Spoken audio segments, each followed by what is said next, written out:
Loué soit le précieux sang de notre Seigneur Jésus-Christ et le cœur immaculé de Marie. Dans la précédente vidéo, nous avions parlé de la teneur constitutionnelle de la bulle Cum ex apostolatus de Paul IV. Cette bulle à caractère pénal est constitutionnelle puisqu'elle touche au dogme infaillible de l'infidélité pontificale. Nous allons ici dans cette vidéo citer quelques extraits d'encycliques, de lettres apostoliques, etc., provenant de papes qui certifient et affirment que la discipline est étroitement liée au dogme. Pie VI, Lede Apostolique Codalicantum, 10 mars 1791, aux évêques de France. Citation. Mais avant d'en venir à l'examen de ces articles, il est bon d'observer d'abord la liaison intime que la discipline a souvent avec le dogme, combien elle contribue à conserver sa pureté. N'oublions pas aussi que les changements bien rares permis par l'indulgence des pontifes romains ont peu d'utilité et une courte durée. Et certes, les saints conciles ont souvent lancé la peine d'excommunication contre ceux qui n'étaient coupables que d'infractions contre la discipline de l'Église. Se référer à Constantinople, Concile de Trente, etc. Tant d'exemples d'anathèmes lancés contre les infracteurs de la discipline prouvent que l'Église a toujours cru qu'elle était si étroitement liée avec le dogme, etc. Pie IX, dans son encyclique Quartus Supra, du 6 janvier 1873 aux Arméniens. Toutefois, les néo-schismatiques disent qu'il n'a pas été question de dogme, mais de discipline, parce que c'est à la discipline que se rapporte notre constitution Reverosus du 12 juillet 1867, et par conséquent qu'on ne peut refuser le nom de catholique à ceux qui refusent de la reconnaître. Mais, vous comprenez aisément, nous n'en doutons point, combien un tel subterfuge est inutile et vain. L'Église catholique, en effet, a toujours considéré comme schismatiques ceux qui résistent opiniâtrement à ses légitimes prélats, et surtout pasteurs suprêmes, et qui refusent d'exécuter leurs ordres et même de reconnaître leur autorité. L'Église, en effet, ainsi que l'ont enseigné les pères, est le peuple réuni aux prêtres et de troupeaux, adhérant à son pasteur, d'où il suit que l'évêque est dans l'Église et que l'Église est dans l'évêque, et si quelqu'un n'est point avec l'évêque, il n'est plus dans l'Église. Ça, c'était une citation reprise par Pie IX, une citation de saint Cyprien. Pie IX reprend. D'ailleurs, comme le faisait observer Pie VI, notre prédécesseur, dans ses lettres apostoliques par lesquelles condamnait la constitution civile du clergé de France, et c'est là que c'est important, écoutez bien, souvent la discipline est tellement unie au dogme et en a une telle influence sur la conservation de sa pureté que les saints conciles n'ont pas hésité, dans beaucoup de cas, de frapper d'anathème les violateurs de la discipline et de les séparer de la communion de l'Église. Or, une telle doctrine est non seulement hérétique, après les définitions du Concile œcuménique du Vatican, sur la nature et des raisons de la primauté souveraine du souverain pontife, mais elle a toujours été considérée comme telle par l'Église catholique. Cette doctrine en question, c'est celle qui accusait le Saint-Siège d'avoir outrepassé ses pouvoirs en réglant la discipline des églises orientales. C'est celle-là qui est condamnée, et non seulement hérétique, comme dit Pie IX. Je reprends. C'est pour ce motif que le concile œcuménique de Chalcédoine, confessant ouvertement dans ses actes l'autorité suprême de notre siège apostolique, demandait humblement à notre prédécesseur Saint Léon de pouvoir bien confirmer, sanctionner leurs décrets, même ceux qui traitaient de la discipline. Citation de Pie VII, dans son encyclique Diu Satis, du 15 mai 1800. Pour les reconnaître, il n'est pas besoin, dit saint Cyprien, d'une longue discussion ni de raisonnement subtil. Dans l'intérêt de la vérité, notre Seigneur en a facilité l'examen par ces paroles adressées à Pierre. Paix mes brebis. Jean 21, 17. Ainsi donc, le genre de pâturage que les brebis de Jésus-Christ doivent tenir pour salutaire, qu'elles doivent rechercher et dont elles doivent se nourrir, c'est celui où les enverra la voix et l'autorité de Pierre.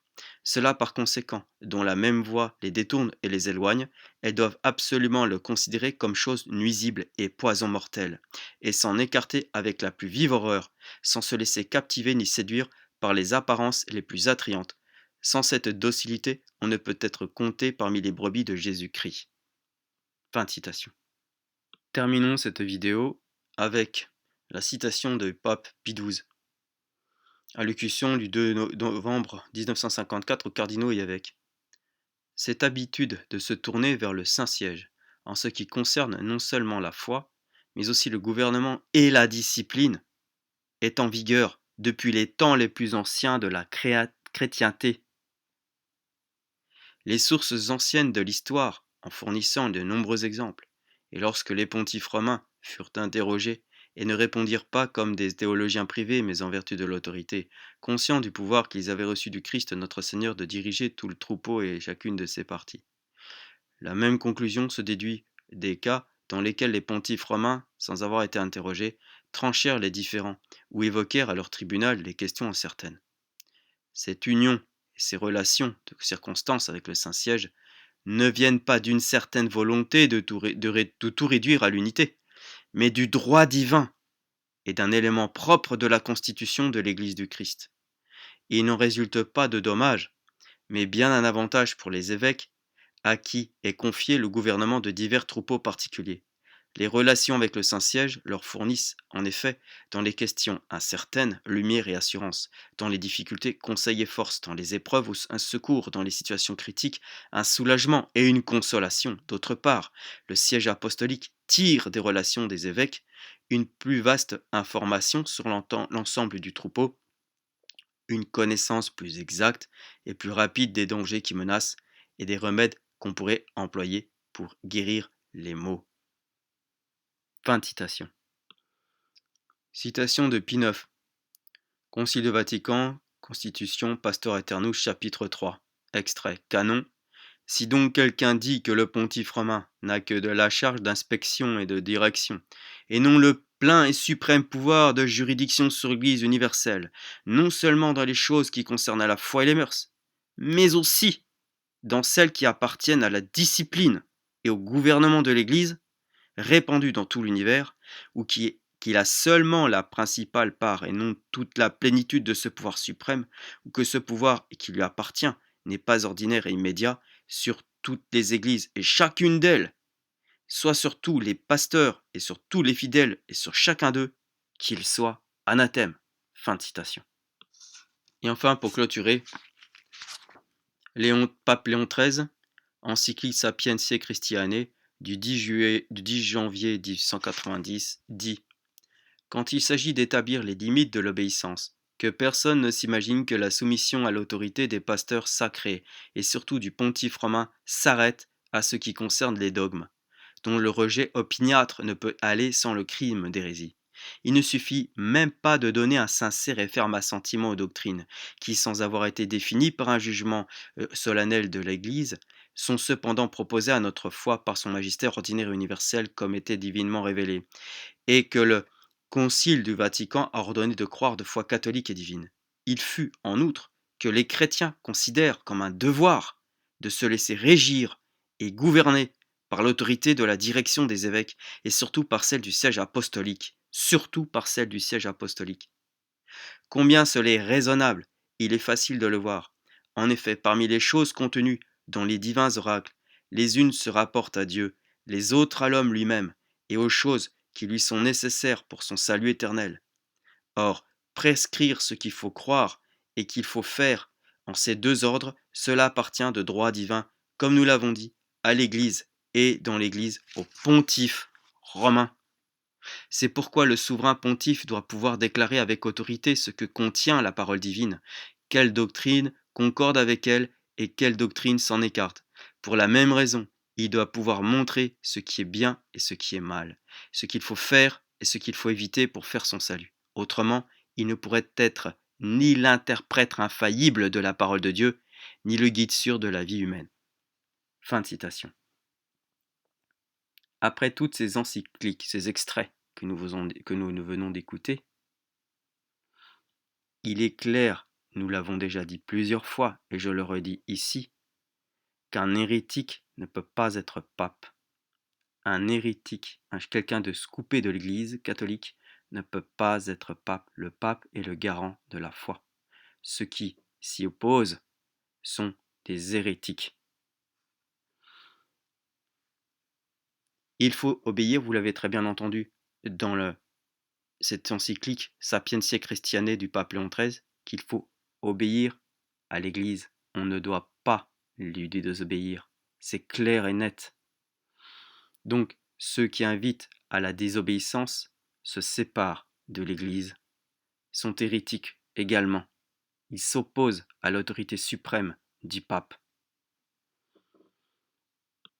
Quant à la malhonnêteté qu'a eue la fraternité sectaire sans Saint Pie X de déclarer concernant la bulle Cum ex apostolatus de Paul IV, de comme quoi elle était abrogée, de comme quoi, en se servant d'un évêque, Monseigneur Fessler, d'une partie d'un de ses textes qui dit que des choses ne sont pas infaillibles parce qu'elles ne définissent pas les choses, comme par exemple ce qui est du disciplinaire de la loi pénale, mais vu qu'elle touche étroitement au dogme, et là mais carrément au dogme de la Fides Pontificale en ce qui concerne cette bulle comme ex apostolatus, eh bien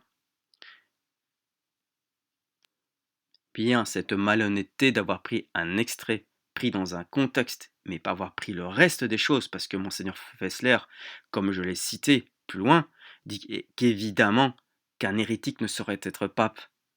Donc de prendre un extrait, cet acte malhonnête visant à bâtir par la suite une maison construite sur du sable pour ceux qui cherchent la vérité, est d'un caractère vraiment purement sectaire et schizophrène, car ils disent, d'un côté, ce pape est un hérétique en parlant de Bergoglio et tous les autres, et d'un autre côté, ils disent, il faut leur désobéir, et d'un autre côté, ils disent, mais en le défendant, mais il a dit ceci, cela, pour toujours des prétextes, pour arrondir des choses, toujours des prétextes.